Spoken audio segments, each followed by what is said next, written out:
Hello again, and welcome to another episode of No Prize Podcast. I am the Professor Bud Young, and with me, as always, from across the pond is Johnny, the Machine Hughes. How are you, Johnny? Hola, I'm very well. How are you? I'm perfectly fine. And Okay. and we have Lucas with us today. He's a little closer than across the pond. How are you, Lucas?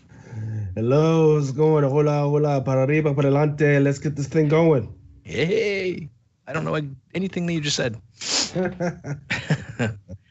All right, so we get some books today. I don't know. Hey, do we want to start with kind of the non-book stuff, or do we want to just jump right into the books? I think What do you think? I think let's just go into the book stuff, and then that'll lead us into some of the stuff that's coming later. And then we can just degenerate into chaos. I get it. Yep. All right. Give them a reason to stay to the end of the podcast. All right. So do we want to hit your book first, Lucas, and just kind of get it out of the way, or what do you think? Yeah, if you want to start with Angry Lucas, yeah, let's freaking get this thing going. Angry Lucas. We are going to actually we're going to go back in the time vault and pick out last week's Tony Stark Iron Man number 8. And a funny story about this is because Lucas really liked the last storyline of Iron Man and wanted really to review this book, even though it was an off week for us. So we held on to this book, and then he read it.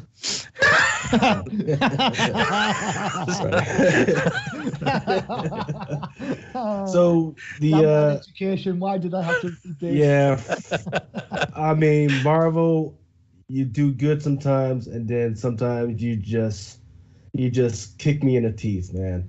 So the reason why I really wanted to read this book was the cover art done by Alexander Lozano is really reminiscent of the Devil in a Bottle, Tony Iron Man Volume 1, issue number 128, which I am really chasing right now for a good cheap copy.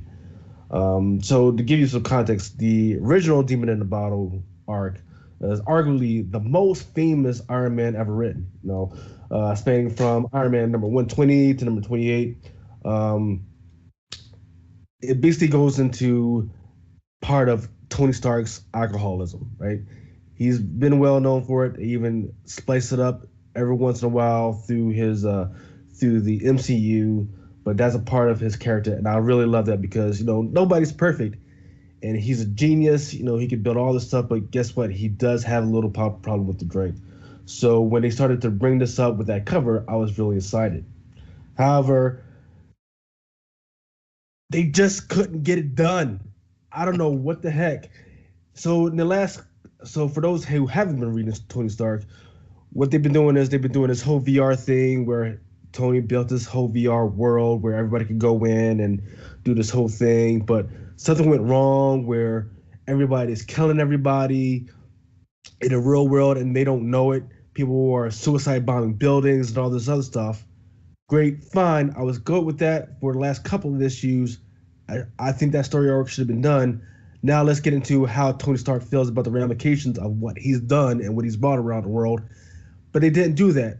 They kept going on with the story arc of, hey, things are jacked up because of Tony Stark. But that's not what I was looking for. I was looking for them to get back to the, hey, Tony Stark, he's dealing with his issues and alcoholism. And we didn't get that to the last 3 freaking panels where I guess his father shows up and offers him a drink. And in the last panel, he actually takes the freaking drink. Once again, this is an issue that Marvel has. If you're going to put something on the cover, I expect more than 2 panels on this stuff. I want to see that throughout. I want to be able to freaking deal with it. I want to go into what you guys think about it. But Marvel just didn't get the job done here, and I was really disappointed. Maybe they'll pick it up in the next issue or so, but this was the issue to do it, especially when you had such a great cover here to get it done. But what did you guys think? If you guys did read it, this trash. Oh, no. I read it. I read everything. But so I was a huge fan of Iron Man back in the Demon in a Bottle days. And that moment in his history really kind of formed the character that he was for years and years. afterwards. We know that he walked away from being Iron Man, and Jim Rhodes became Iron Man for a while. So this was not really, when you put something like that on the cover, where there are alcoholics out there, probably alcoholics listening to this podcast, maybe even on this podcast. Yeah.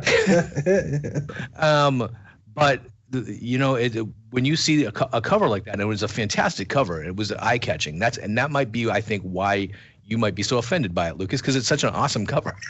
Absolutely. Yeah. And that's not light fare. That's not something that you kind of throw in the last 3 panels of a comic book, especially when it's in like virtual reality drinking, right? Mm-hmm. So it's not real, and that there's not going to be any kind of lasting repercussion from this book. They use it as part of the storyline, and that was the kind of thing that kind of made me feel like it was just a ploy, maybe at older readers, because the younger readers won't have any idea about the Demon in a Bottle storyline, because even in the movies they never touched on his alcoholism at all. Right. But the rest of the story, it's just kind of more of the same. It's been a kind of a long storyline already, right? This has kind of been going on since issue 1, and they really kind of haven't really resolved anything. The controllers are finally out there as the big baddie, and Iron Man's still stuck in virtual reality with his birth mom, and we get Jocasta and Machine Man running around. But the overall, what we expected from this book was maybe kind of a touching on Tony's alcoholism and maybe having him kind of have a relapse. That didn't happen, and now I don't think it's gonna. Right. But that is such a good point that you brought up, that this is happening in the virtual reality world. So technically, it's not even really happening. Right. So there's not going to be any ramifications from this. So yeah, man. Yeah, I don't know. I don't know what they were trying to do with this, but yeah. Go ahead, man. Johnny, what did you think? I've been saying that I've quite liked this Iron Man run for a while. Mm-hmm. I feel the whole drinking thing, it is an absolute. I don't know. I don't know if it's bad taste. I don't know if it's false advertising, because we are like a flawed hero. It's virtual reality, so it's not really going to have an impact, as far as we know. I think the main interesting parts in the book are Jocasta and Machine Man, which I've been saying for ages. And there's something going on with Jocasta. This book has kind of devolved into a book where I was interested to see where it was, to a book where it's like, has the storyline changed at all? It's very much, for me, I guess, it's not a clobber, because there are some elements in there that I like, the Jocasta stuff. For me, it's an Invisible Woman. It's a meh. I can take it or leave it. If there was the last panels were about the alcoholism and it was in the real world, or Tony's real world, then it would have more resonance. But it isn't. It's a gimmick to entice us older fans into the book to think, oh no, it's going to happen again, and then the whole switcheroo type of thing. Do I feel bad that Lucas got baited into this? Yeah, I feel bad that Lucas got baited into this. For me, it is what it is. They're playing with his psyche in a way so they don't affect the media persona of Iron Man just in time. Because what they don't want to do is wreck Tony Stark as a character before Avengers comes out, the movie. So I agree. They're giving us a little bit of, this is what could have happened, in true Marvel ham-fisted style. And that's Spider ham-fisted style, by the way. So yeah, that's kind of my thoughts. Take it or leave it on me. I agree with you. It's an Invisible Woman all the way for me. I didn't hate the book. I didn't love the book. it was just kind of hopefully just a bridge book between 7 and 9 because I liked 7. And I hope I like 9. I just, I mentioned last year I didn't get to meet Dave Michelinie and talk to him about. Well, I think it's Michelinie. I think it's Michelinie because when you have CH, you don't go to how do you say school? Oh, well, Joe St. Pierre introduced him to me as Dave Michelinie, so I don't know. Maybe unless Joe's messed up. What you saying? So you believe Joe over me? Joe worked with him, so I'm gonna have words with Joe. I'm gonna go with Joe, but be able to talk to him about the Demon in a Bottle storyline because I think that was and David's got a huge body of work, but I think Demon in a Bottle is at least top 5, top 2, maybe the number 1 story that I think he ever wrote. It's one of those, I think, defining Marvel moments, not just for Iron Man as a character, but I think for the Marvel universe as a whole, that that at that point in time when they were telling that story, we're telling a lot of human stories. And I don't know if necessarily they tell any human stories anymore. That's a harsh statement to make. True, but harsh. All right, so that was my opinion on that one. Lucas, what did you think? Was it a clobber for you? It was, yes, a clobber dub. If there was something lower than a clobber, I would freaking give it that because it was just, what the heck are you guys doing? It's highway robbery. Yeah. Yeah. I want my money back, Marvel. My letter's in the mail. You just put the money in the envelope and send it back to me because this is freaking crap. It's ridiculous. It's ridiculous. Like, I know I've complained about misleading covers, but this is the worst. You don't play around with a disease. Yeah. Alcoholism and disease, and you don't play around with that. It would be like showing Speedy shooting up heroin on a cover and then having him not even be in the book. Right. Yeah. Absolutely. All right. Yeah, I totally agree with you on that end. Let's jump into our next book. Let's do Captain Marvel #2, just because Johnny likes Captain Marvel. Oh wait, or do you? That's harsh. Do I like Captain Marvel? Who doesn't like Captain Marvel? The fact he's had 13 different books over the last whatever time frame that you've got going on. Right. Okay. So Captain Marvel #2, written by Kelly Thompson. Art by Carmen Carnero, colors by Tamara Bonvillain, which sounds like a cool name, and letters by VC's Clayton Cowles, who's working on Heroes in Crisis also. Okay, so whilst it still bites that this whole origin thing's been changed to accommodate a movie, I've got to say I quite enjoyed this book and the one before it. There are little bits and bobs in there that I don't like. The contrivances, like the reason why X-23 and Badger aren't in, for example, because they say, oh, X-23 lives around here, but no, she's off the island. Really? Okay. I think the writing's a fun Carol that exudes confidence that you've seen in other characters such as Spider-Woman when she was written by Dennis Hopeless and Chelsea Cain's Mockingbird. And given that this is Captain Marvel, those 3 things mean the book will get cancelled within a year. Well, yeah, I mean, you're right on that. But anyway, yeah. Go ahead. Please continue. The things that kind of narked me about the book, I get that Captain Marvel's supposed to be like a strong female character, but to be a strong female character doesn't mean you have to dismiss all the blokes in the book. Having one gender stronger than that's not equality. Having one gender stronger than the other, or one gender being played off as doofuses to show how good the other one is, that's not equality. That's not diversity. I thought everyone wanted to be equal on this, but apparently not.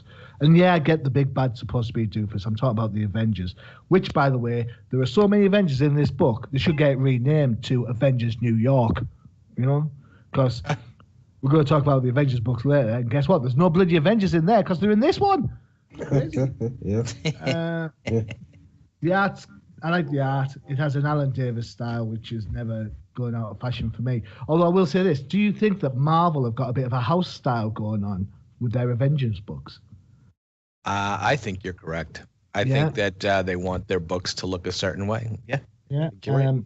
I think other than that, apart from the ubiquitous 9-panel page that seems to have seeped into every bloody comic book now, yeah, I liked it. It was okay. I'm not going to say it's a flame on, because there are things that I disliked immensely about it. But what I would give it is probably a Mr. Fantastic. Bit of a stretch.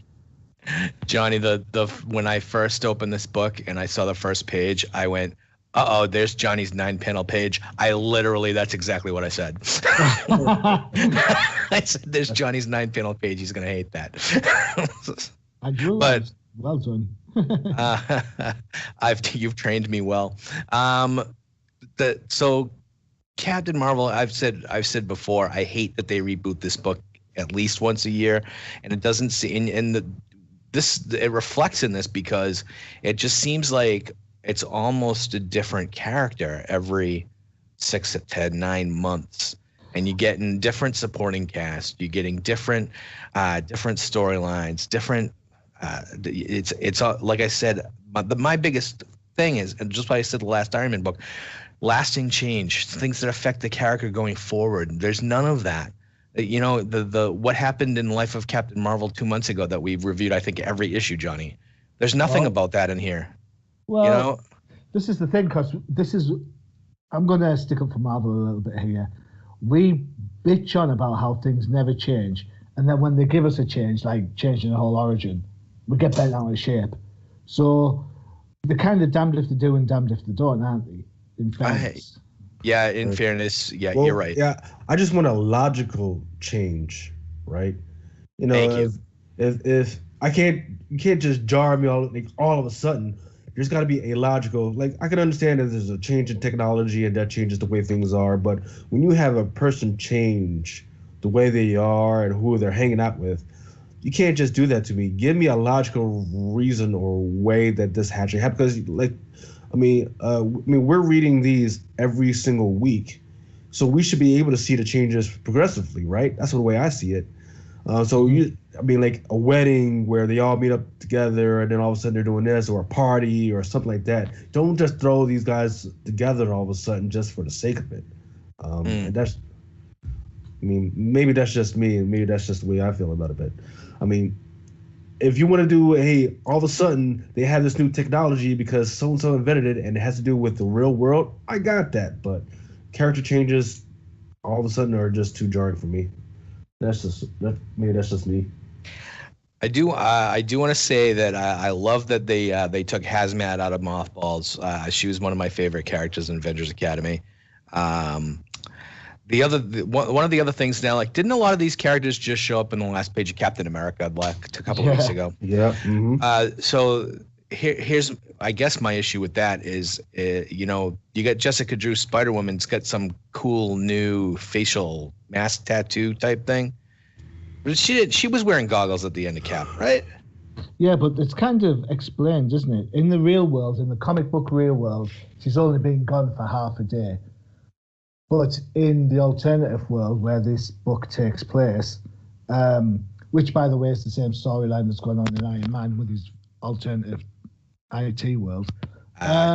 25 days. I see it. Yeah, I see it. So it's kind of like it's a little bit different. It's kind of explained in that kind of, no one's got to check the exposition, so they'll get away with it. 25 days in comic book time is more than long enough to have lasting changes for all these characters and how they look different. I get it. So, okay, so the face.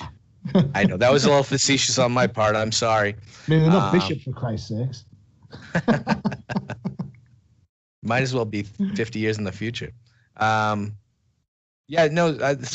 this book, I kind of like the story. It's just like I said, Kelly Thompson, she's gonna write her story, and then she's gonna move on, and there's gonna be another number one. And I'm just like, I'm done with it, because Captain Marvel, I think, is the biggest offender of the reboots. At least the other books, I think they let go on for 20 issues or so before they reboot it. This one, this is not gonna get past issue 10 or 12 before we get another number one. This book's done by the end of the year. Yeah, or at least till the end of the story arc, and then they reboot it again. The only thing that's going to save this book is cinema. That's the only thing. Yeah. I mean, in the movie looks decent, right? We're a couple of weeks out from the movie. It doesn't look terrible, you know. Talk about the new movie. Yeah, because it looks like they're going to tie in more like Guardians of the Galaxy type stuff. They're going to tie that further in with the rest of the Marvel universe. So. I guess I should ask, what are we talking about? Are we talking about the Captain Marvel movie or the Avengers movie? Oh, Captain Marvel movie. Okay, so the interesting thing that's been coming out is that the numbers for Captain Marvel are a little bit disappointing already, because you know how they project numbers by how many people have already bought tickets. And where they were expecting maybe like 120 to 200 million, they're only projected to get like around 80 million right now. And everybody's trying to come up with reasons why, and they think it might be because, well, number one, they're trying to aim this at the feminist crowd. You know, like, hey, this is supposed to be a feminist movie, whatever that. And you know, I'm not about that. I'm still going to go see the movie, but I'm not about it. And then the other thing was, no, it just doesn't have that feel like Black Panther, you know, where a lot of people are going to want to see it, you know, just see a different part of the Marvel universe. And that's one thing. And, you know, but the only thing I can say is, you know, most of the Marvel original stories, they only do like 80 to 85 million anyway, you know, like Doctor Strange, Ant-Man. They don't do more than 80 to 90 mil.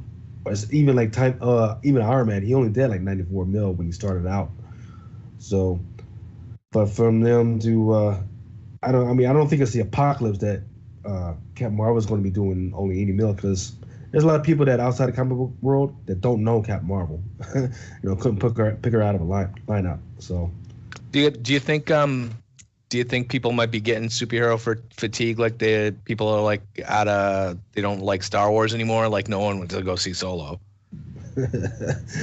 Well, I mean, when you just say Solo and not say Han Solo, and my question is, I know this is not answering your question, is can anybody play Han Solo other than my boy? Well, I mean, nobody can play. I'm not taking the Han Solo from anybody but my boy. I'm sorry. No, I mean, I kind of agree with you there, because Harrison Ford is the man. But you know, someday I want to see someone else play Indiana Jones, because I think there's more stories to tell. I don't know if there's necessarily more stories to tell with Han Solo. So, you know, so as far as that goes, I think you might be right. I kind of think that the Solo movie was not terrible. It wasn't as bad as everybody said it was. I actually really liked it.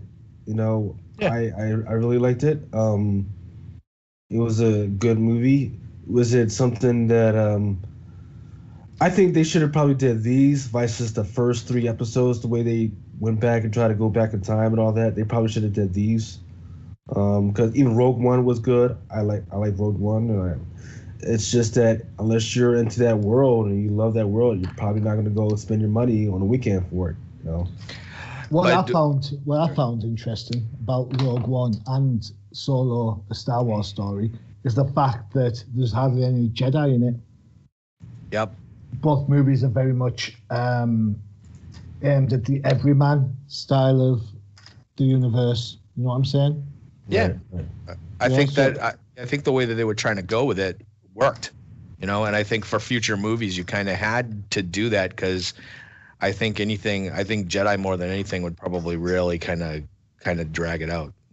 But anyway, so getting back to the Captain Marvel thing, do you think a lot of people might stay away from Captain Marvel because Avengers is coming out within like a month or so?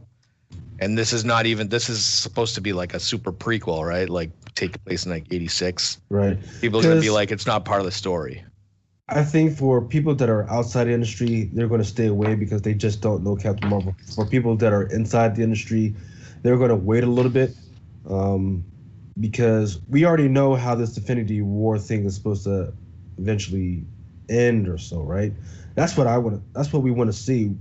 I mean, if you want to go see it just for maybe hints of what's going to happen in Infinity War, got it. But I think people are just really waiting for the Endgame movie, and then the Shazam movie that's coming out. But I don't think people are going to be waiting on bated breath to go see this Captain Marvel movie. There's nothing that makes me really, really, really want to go see a movie other than this is something to do with my kids.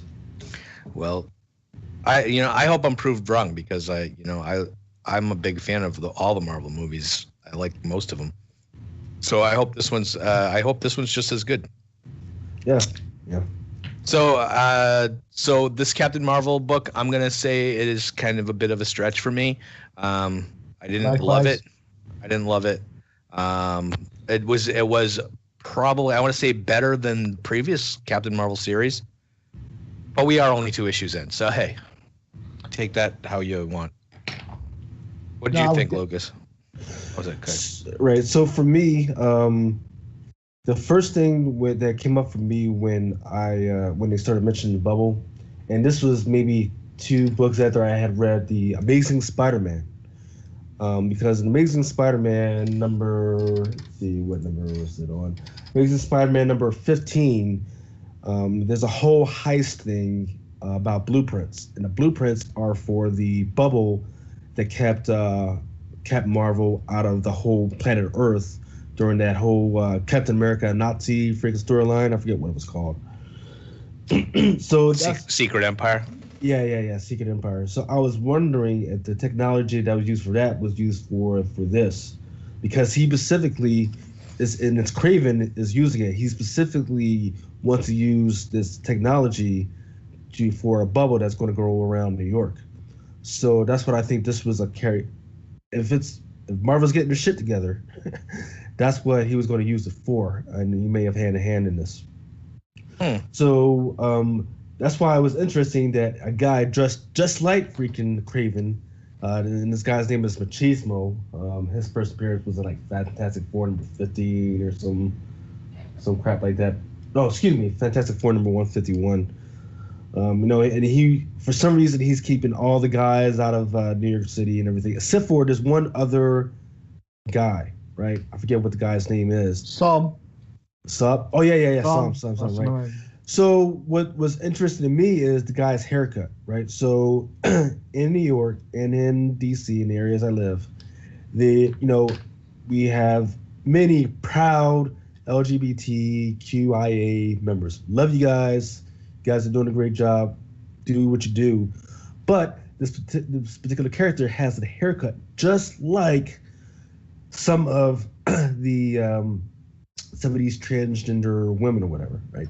So I'm wondering if that's the deal, if this person, Sam, is actually like a transgender man, and maybe that's how he actually got in, because maybe he's in actuality, biologically, a woman. The other thing that got me was, just as I was reading it, and I saw it was like Thor, Captain America, and She-Hulk, they were standing outside the bubble. And they were like, oh, we're going to go take care of this other thing with the vampires or some shit, which is falling over into the Avengers book. And I was wondering, well, if She-Hulk's a woman, what would happen if she actually tried to go in? And then later on, they answer my question, and she decides to go in, but, because some of the powers of some of these superheroes are diminished or just gone, she's Raging Hulk going through the bubble, but then she's falling in midair. All of a sudden, her powers cut off, and she turns back to normal. So I think that was pretty good. So a lot of the common sense stuff was in here.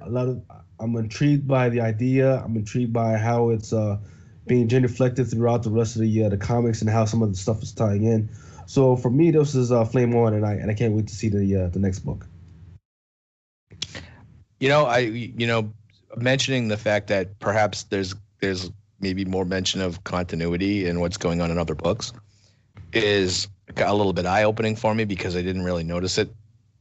But in that case, if they're going to do that, why not put the little asterisk and say, go check out Avengers happening now? I mean, how can it hurt?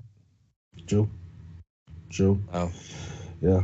Well, see, the thing was, in prior books that I've seen that before, it looks like, oh man, they're actually going to tie something in, but then when you go back, it was something totally different. So maybe they're trying to give the other writers freedom to do that. But right now, I mean, once they started hitting out that, hey, Captain America and Thor had to go run off to go take care of some vampires, I was like, oh shit, that's definitely definitely tying in. But I'm a little off because Captain America, he's supposed to be in prison in space, isn't he now? Don't get me started. Do not get me started with the number of different Captain Americas that exist right now. So yeah, I would definitely rather him being taking care of vampires than off in space in prison. So, but I've already talked about how I feel about that whole deal in the last episode. So it's up to you guys. Right. Oh, sorry, I got a kick out of that. All right, so we'll put Captain Marvel 2 to bed. That's two stretches and a flame on. So that's pretty good, actually. Let's jump into Avengers No Road Home #1. And Avengers, where have you been? Where have you been? You've been here and No Road Home. This new #1 with it looks like it's another group effort here with this kind of like an Avengers event book. We got Mark Waid, Al Ewing, and Jim Zub, all three of whom wrote all previous incarnations of the Avengers books, Avengers, Ultimates, and I think Mighty Avengers, perhaps. And then we have Paco Medina as the inker, and we have as the penciler rather, and Juan Velasco as the inker on this book. And this book opens up with Hercules, which I automatically love anyway, because this is a great mix as they go through the book of introducing old school Avengers, kind of new school type Ultimates with Blue Marvel and Tony Ho. And then you have, hey, Rocket Raccoon. We have a new Avenger in this book. This is amazing to me. We also have the Hulk, and then we have Voyager, who came back from the No Surrender storyline from last year. And I absolutely love this book. And when I say where's the Avengers been, it's because the other Avengers book doesn't feel like the Avengers for me, even though it's got all the main Avengers in that book. How often do they appear in their book? There was a few issues where they weren't even around. There's like a million BC story of Iron Fist, a million BC story of Ghost Rider. They had a Black Panther issue where he's just recruiting nobodies to be kind of like his secret B team, and there's just. So it feels like there's so much going on in that other Avengers book that there's no focus on the actual characters in the Avengers, other than maybe a She-Hulk Thor romance going on. Right. But this book really kind of got back down to earth, with Hercules kind of showing up and having Rocket Raccoon with having just normal everyday superhero stuff. I love it.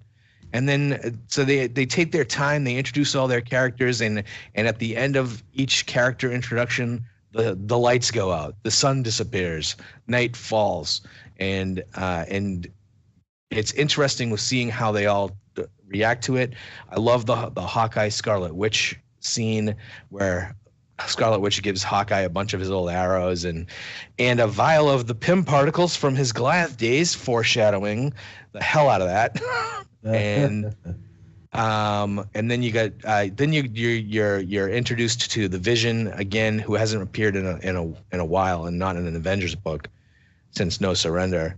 But we're reminded that the Vision is quote unquote dying, and that Spectrum and Blue Marvel are trying to figure out why exactly that is.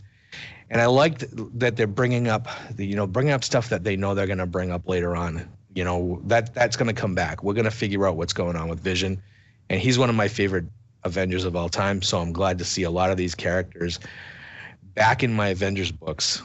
And then of course we get the Hulk, and we haven't seen the Hulk in in a book in a while, other than his own book, where is kind of taking that horror slant. So he's kind of been out of the superhero scene.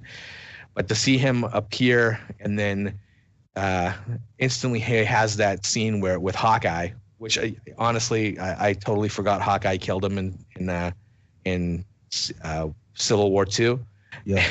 And they really touch back on that about Hawkeye saying, "Hey, yeah, no, I settled that with Bruce," and Hulk's like, "Well, you didn't settle it with me." Yeah. I was like, "Oh," so I was like, "Okay, so maybe that's gonna happen. There's gonna be some stuff going on."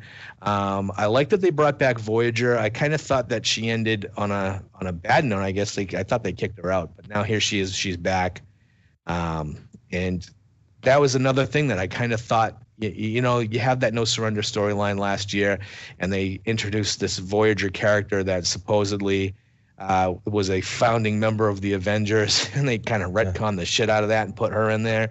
And I thought that was going to be a one and done, totally forgotten at the end of that series. And I like that they brought her back. So when they say lasting repercussions from storylines, this is exactly the kind of stuff that I love to see. Bring back that stuff. Bring back those storylines. Reference everything. Yeah.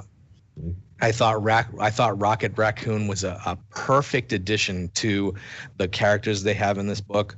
And then you say addition, and that means cash in to some people. You know that, right?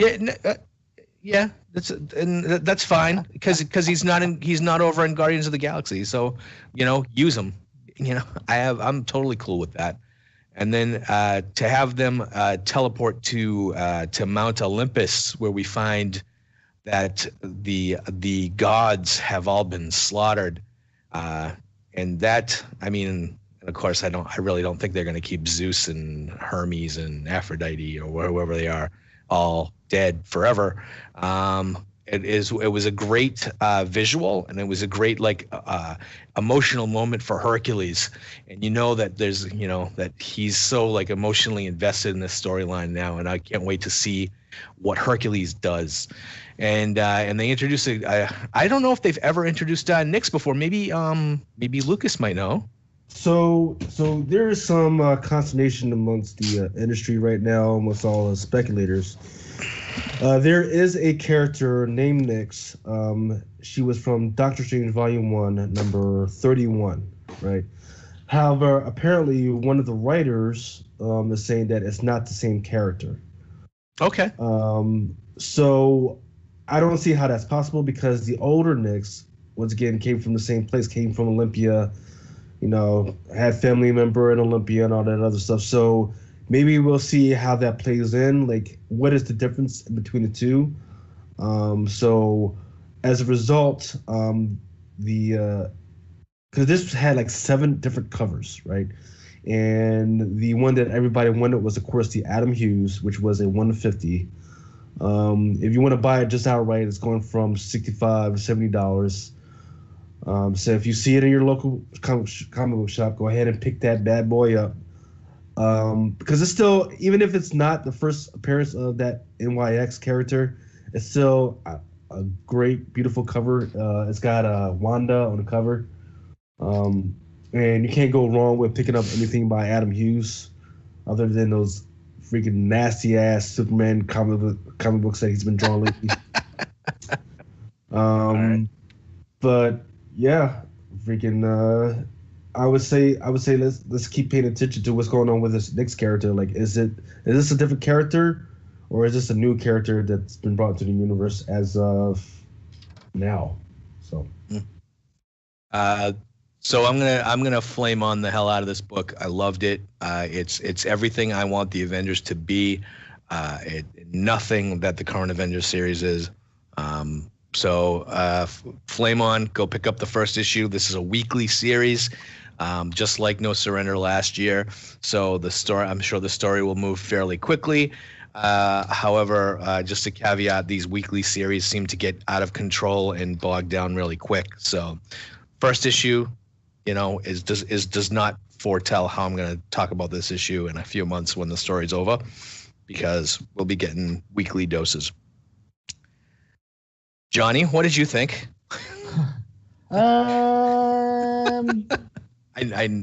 I'm waiting for it. Go on then. What do you think I'm going to say? For some reason, I think you're going to say that you didn't like it. What reason would that be? Rocket Raccoon and the cashing in, that was kind of a bit of a giveaway. But All right. Okay. So I'm curious though, because I would like you to tell me why you didn't like it if you didn't like it. So I didn't. Well, it's a bit of a stretch for me. I'm going with Mr. Fantastic, Okay. mainly because for the same reasons why we've stretched and kind of dissed on other Avenger books in the past. If it's got Avengers on the title, you want to see the Avengers. And yes, I know that everybody featured was an Avenger, but that doesn't mean you're going to expect to see Wolverine anytime soon, does it? Mm-hmm. So there's some good bits in it. I really liked, to be honest, I liked the other Captain Marvel. I liked seeing Monica back for a little bit. That was good. I agree. I enjoyed that. You can tell there's 3 writers in play. Yep. You can totally tell. Because it's like Jigsaw, it's piecemeal, which really annoyed me. It's kind of like, hey, let's have a little side stamp. Oh, and then you pull into it. And, oh, let's have a little, and then pull into it. It's like they've kind of, each one's taken like a little corner of their little universe and then put it together and let's see what the picture looks like. Hercules and the Gods, I'm not over that fussed with, primarily because I see it all the time with Wonder Woman. But I am bored with Rocket. I'm going to say it. But I did think the Hulk Clint chat was particularly funny. And that Paco Medina is his art style has suited or been made to suit the Avengers style that we talked about in Captain Marvel. Which is affecting a lot of books, with possibly the exception of Spider-Man and some X-Men books. Because this week's Amazing Spider-Man takes its leaf out of a cartoon show, so dodgy. But no, I haven't got time in my schedule for another weekly book. I think Marvel need to rein it in a little bit. You can't have so many X-Men books coming out as well as this. People are going to choose one way or the other. No one can afford to buy them all. So I agree with you. So they're not the hate that you expected, is it? There you go. No, I was expecting a little more Venom, but hey, you can get Venom. Venom's going to be in the Avengers book with Conan, so that's where my Avengers going to go big. I was just going to segue into that, but with the announcement of Savage Avengers, that there's actually going to be spinning out of this No Road Home story, because apparently we're going to see Conan the Barbarian in this storyline, and then spin out into Savage Avengers, which apparently Conan is going to be an Avenger. I don't know. What do you guys think about that? Bullshit. Right. Enough said. Yeah. Well, because I'm confused, because there was the other Avenger thing, which was like the Barbarian Avengers that they just had with the Million Year BC. Yeah. So, but he wasn't in that. So what are we doing here? I don't understand what they're doing here. If they wanted to do that, that would have been the perfect place to put him. But now all of a sudden they're bringing him into this, and they've got different Savage Avengers or Avengers in there. So I don't know what they're doing. I've been reading the Conan book, and it's not bad. It's okay if you like Conan. It's just that I don't understand why they gotta add him to Avengers. It's cross promotion, cross sell. But you're right. He would have been perfect in the Million Year BC Avengers. So why not do a story? I mean, they're already doing these one shots and interrupting my friggin' Avengers storylines every 3 months to give me a story about a character I don't give a shit about. So why not just throw Conan in there with them so I can care less about it? You know? Well, the answer is because they've had to pay money for this license, and right. They might as well, and they need to make money off it. What's the quickest way to make money on a license? Stick the dude in a your best selling, maybe not best quality book, and see what happens. And that's what's happening. So you can't really diss them for that. They're only doing what they're supposed to do. Yeah. By making money out of comic books.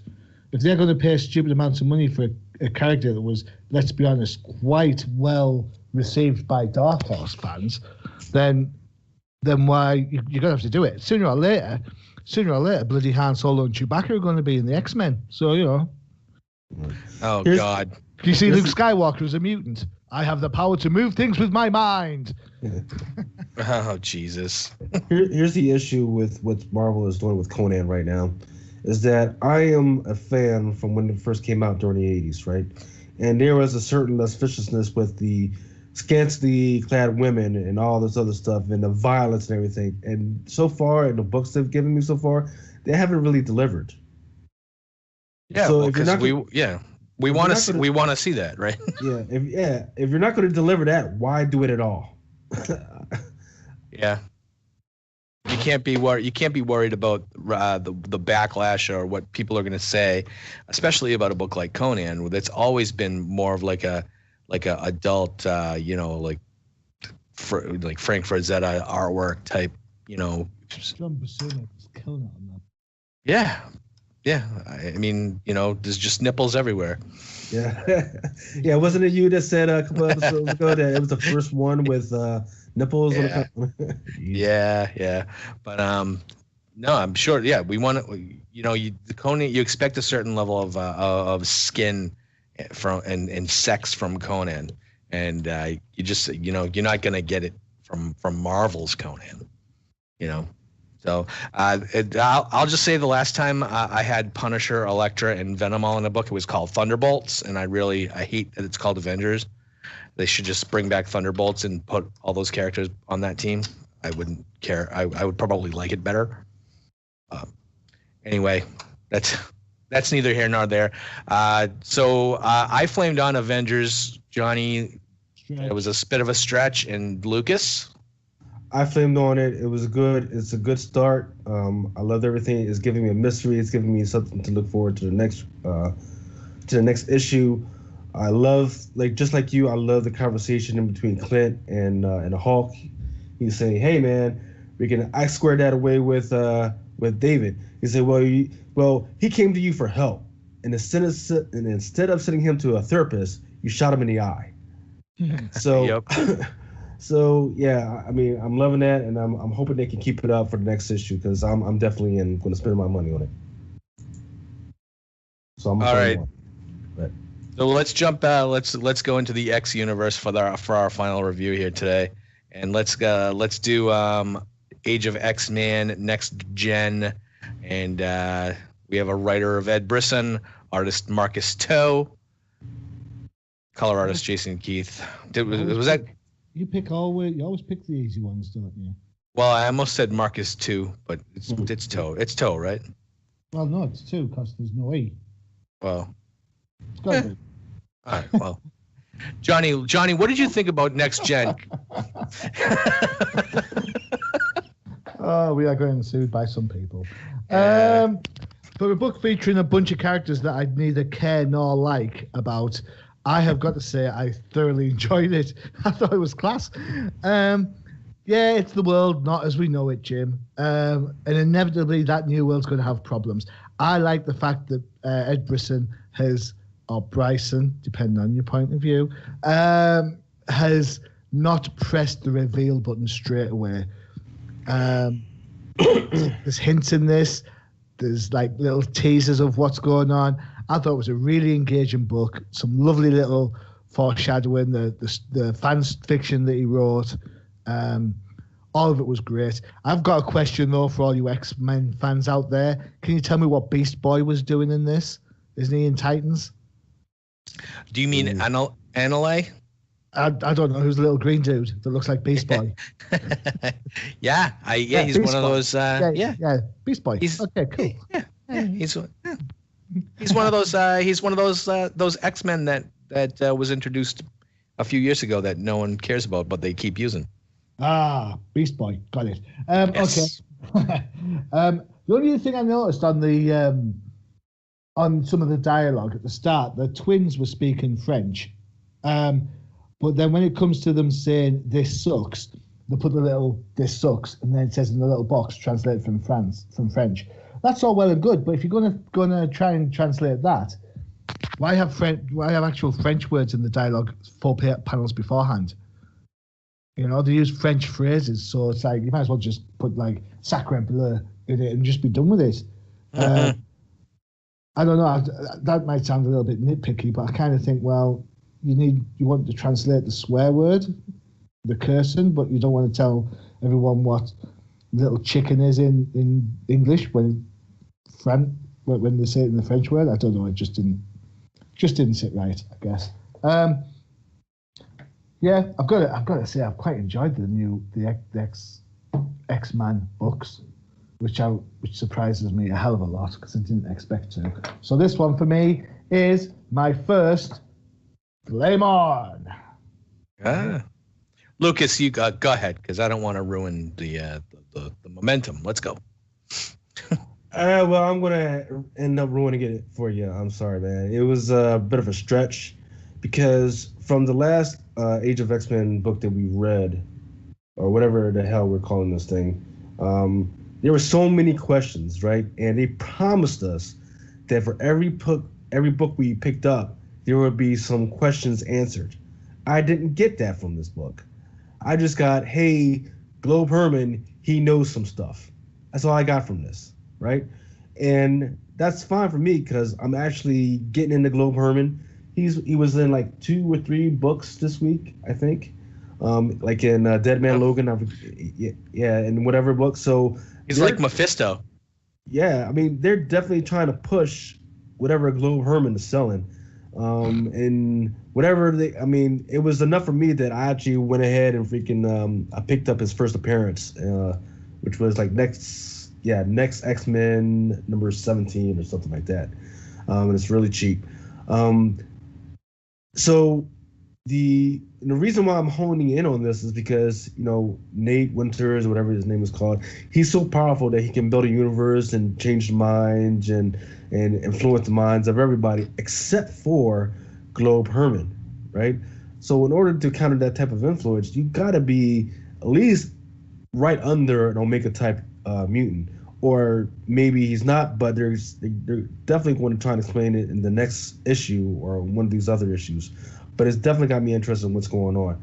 So it didn't really push the narrative any further.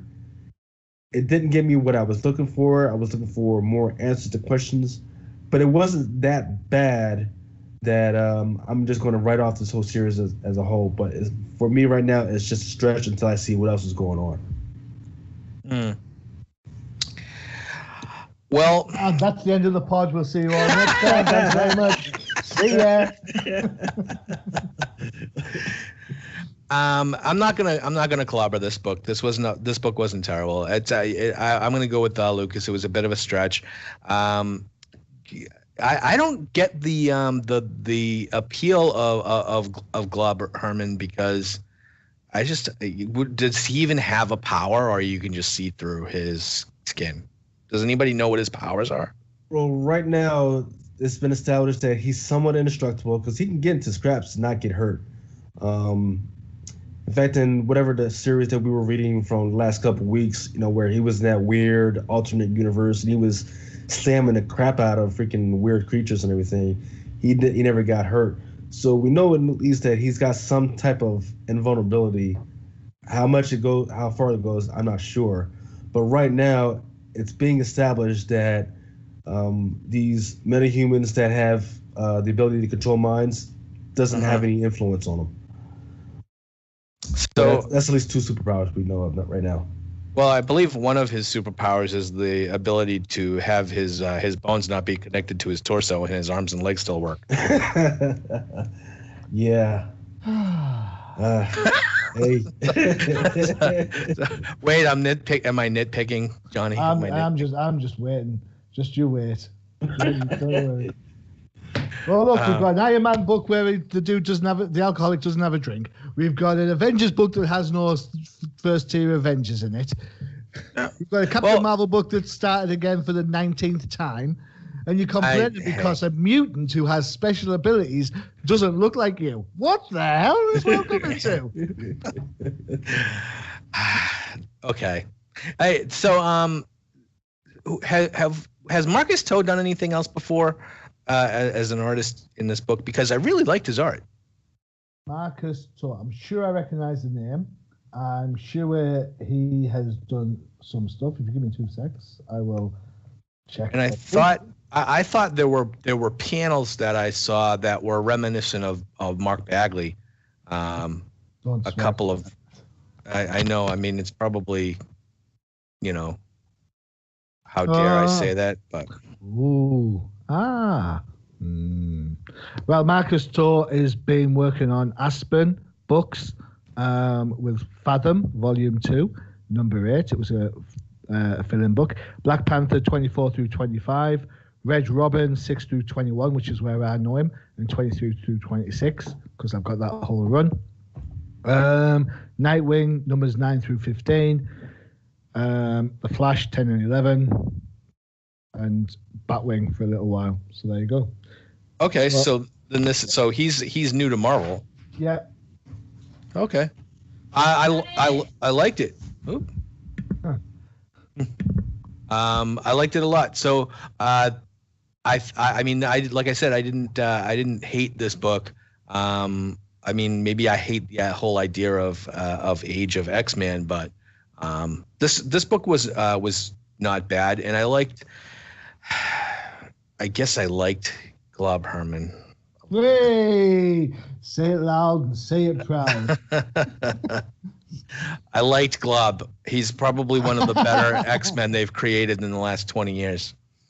So anyway, the book's still a bit of a stretch for me. I guess I'm going to wait to see what issue 2 holds, see if they reveal some secrets.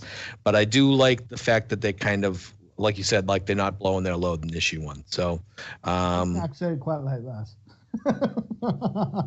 That's how you meant it. Just dumbing it down for the audience. So yeah, bit of stretch. So let's get into some of this other stuff. I know Lucas wanted to bring up the Hulu deal with Marvel. So why don't you tell the fans what's up with Hulu? Okay, so I think it was just this past week they mentioned the fact that they are going to try and do an animation with Howard the Duck, which they do have a movie from like the 80s. I think it was like 1986, and it was probably the most worst rated of all time, right? But here they are. They're going to try and do this animation, which is fine. But they're not just doing Howard the Duck. They're going to try and do, let's see, Tigra and MODOK and I forget which other ones. But they're going to try and combine these. Oh, and Hit Monkey.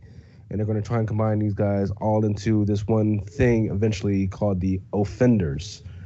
So it's going to be sort of like an Avengers group type deal.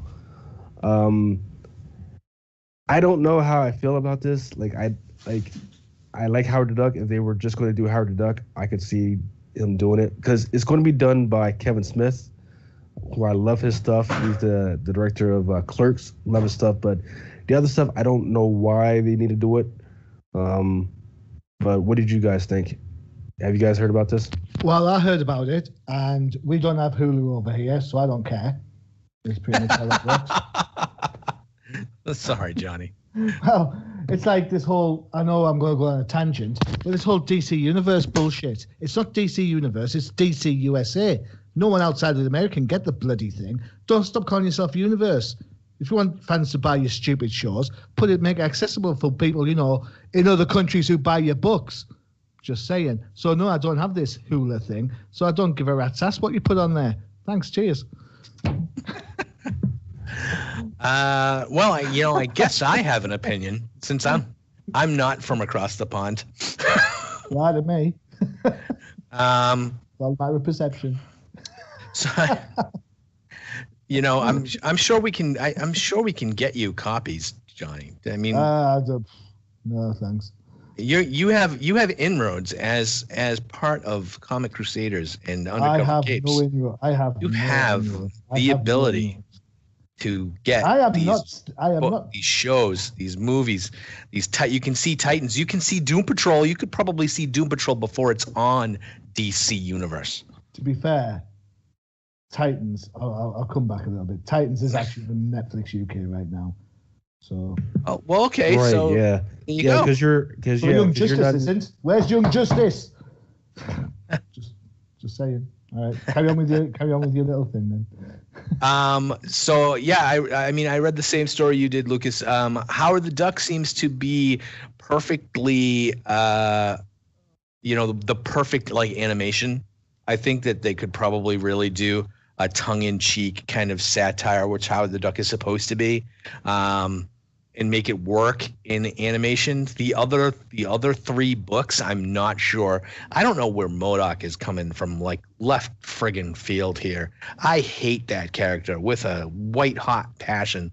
Right. I can't stand that character at all. Well, you know what the deal is he's showed up in, like, I think it was the first issue of the West Coast Avengers. Yeah.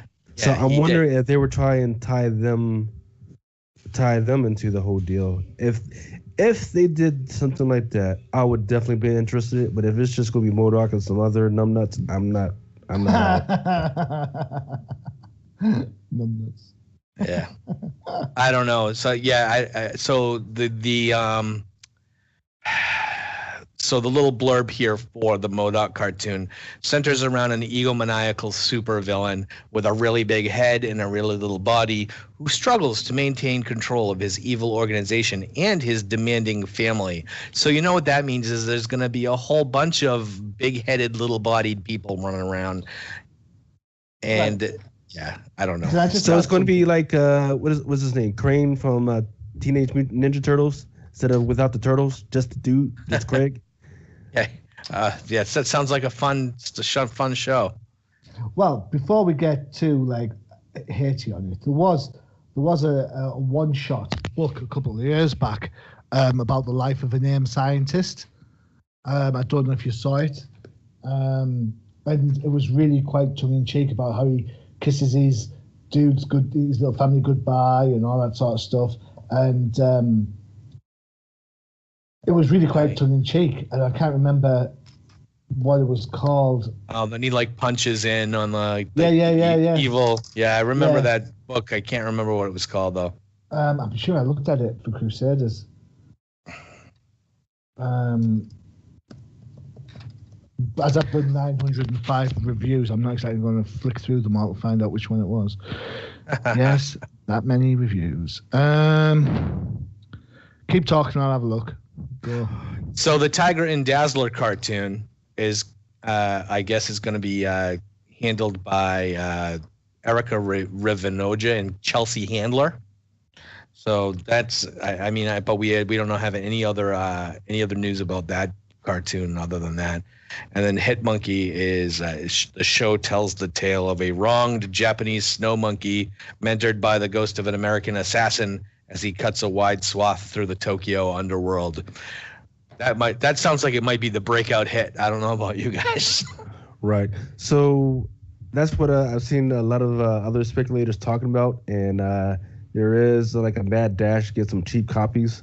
So if you are in your comic book store and they do have a database, go ahead and ask them if they got it on hand, and if they got a cheap copy for you, go ahead and grab that bad boy because I think I've seen the price. I forget. Some copies are going for 20. Some copies are going for 30. Some CGCs are going for like $100, whatever. But yeah, I can't tell you that. I can't tell you that it's going to make you a lot of money, but there is some interest for it. Well, I guess we're going to be seeing a lot more Marvel animated, and these, these being on Hulu lets me know that these are going to be more centered towards like maybe an adult type audience than those Saturday morning cartoons that they're doing now with Marvel Rising and all that stuff. So that actually makes me feel pretty good if they're going to have more of an adult slant. Okay. Yeah. So okay, there was one other thing you wanted to bring up, Lucas, was the Rob Liefeld stuff. Right. So I think it was a couple of episodes ago that you actually talked about Major X, which was a Rob Liefeld creation, right? Yeah. So the reason that you need to take this so serious is that you don't bet against the man who co-created Deadpool and Cable, right? Well, I don't know if that. I do. Yeah, people coming out on Even time. though- Yes, I will take that bet. That book is not shipping on time. What are the odds? I mean, Johnny, stop people- Googling. Yeah, people absolutely hate his art. You know, they clown on him because of the whole feet thing, which is kind of weird to me. It's like, I don't give a fuck about feet, whatever. If that's your thing, that's your thing. You do you, right? You know what? That's a fair point. You know, I will. Yeah, who gives a rat's? Jack Kirby couldn't play balls, right? Right. So where I'm coming from is the initial thinking was that he was going to be, or his first appearance was going to be a Major X #1, which was supposed to come out in, looking at the thing now, and excuse me, it's like April or something like that, right? Uh-huh. Yeah, like April 3rd. Right. Howard, and there's a cover A which is going to go for like $5, and there's a cover B that's going to be like a 125. So if you were going to do your final order cutoff, which is supposed to be either this week or on the 28th, depending on your retailer, check it out. Ask them what's the final order cutoff for that particular book. Then the cover B 125 is going to be was going to be the book that you were going to need. However, here's the deal. This morning, as of Saturday 1/16, which is when we're recording it, Rob Liefeld very quietly in his Instagram put out a thing where he is selling a Deadpool book, which is going to have the first appearance of Major X, and that's going to be coming out in March 28th. So that's going to be like maybe a full week prior to what Previews is currently advertising. So well, let's be clear. He's only appearing on the cover, and the book is Deadpool #10, and it's a variant cover by Liefeld that Major X is going to be appearing on. He won't exactly be appearing in the book, correct? Right. So with that being said, that makes this a first cameo appearance, right? And I know that a lot of speculators, they've been trying to move away from the whole first cameos and try to go for the first full. But guess what? In the last 3 months, there's actually been a trend of people going for his first cameos. For instance, Hulk 181 is the first full appearance of Wolverine, right? But the prices that have actually risen is from actually Hulk 180 because that was his first cameo appearance. So don't overshadow or overlook these first cameo appearances just because. Now, be careful because it's a heady gamble because this packet that Rob Liefeld is selling is like $100, right? It's $2 or whatever. It's $99. It's $100, and there's a big chance that you're going to take if you want to buy this thing. So I took a chance. I went ahead and got me a set. It's not sold out yet. You do what you want to do, but I'm definitely getting this pack, and I'm definitely going to get that cover B 1/25 just to hedge my bets on this one.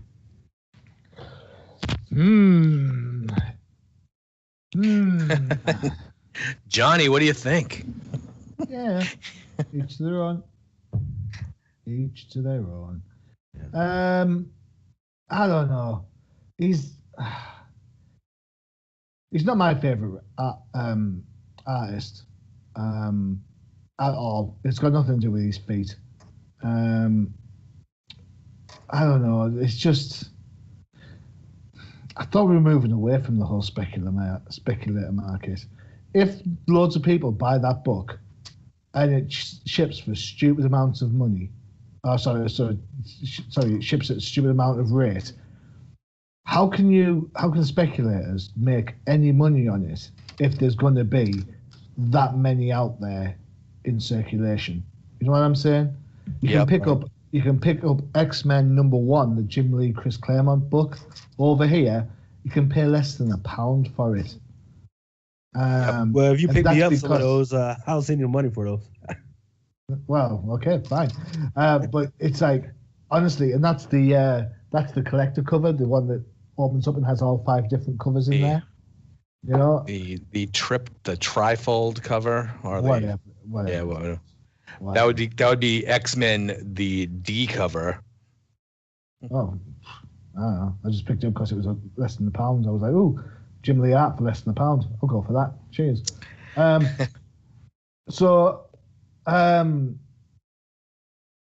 don't know. If speculating's your thing, fine, go for it. But if you're going to speculate, try and find someone who's just a little bit more consistent than Rob Liefeld. Because if there's anything he's consistent at, it's not completing stuff, shipping late, and leaving people waiting. So just saying it, just putting it out there. I agree with you. I'm still looking for I this agree book, with by you. the way. Can't find it. I don't know if you're gonna. Well, but you know what? 904 reviews is a lot of reviews to go through.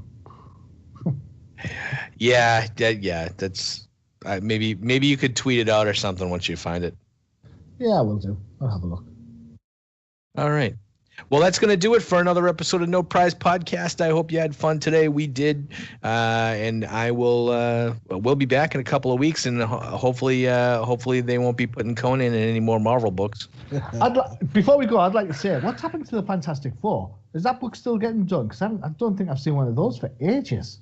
So the last book that came out was the first part of the Doctor Doom storyline, right? I don't know. That's what I'm saying. That's what I'm asking. But remember, after the first couple of issues of Fantastic Four, we had like a 2-month wait in between issues. So this could be. Hey, maybe Dan Slott was too busy writing Iron Man. I don't know. So, yeah, I don't. Yeah, we are a little late on FF, right? Because the thing got married to. Well, that was actually a special, wasn't it? Yeah. They had a Fantastic Four special where they got married. That was the last time we saw them. Right. Yeah. Thank you for reminding me because I like that book. Well, you're welcome. Told you to get my revenge. All right, so we will see you in 2 more weeks and make mine Marvel. Okay.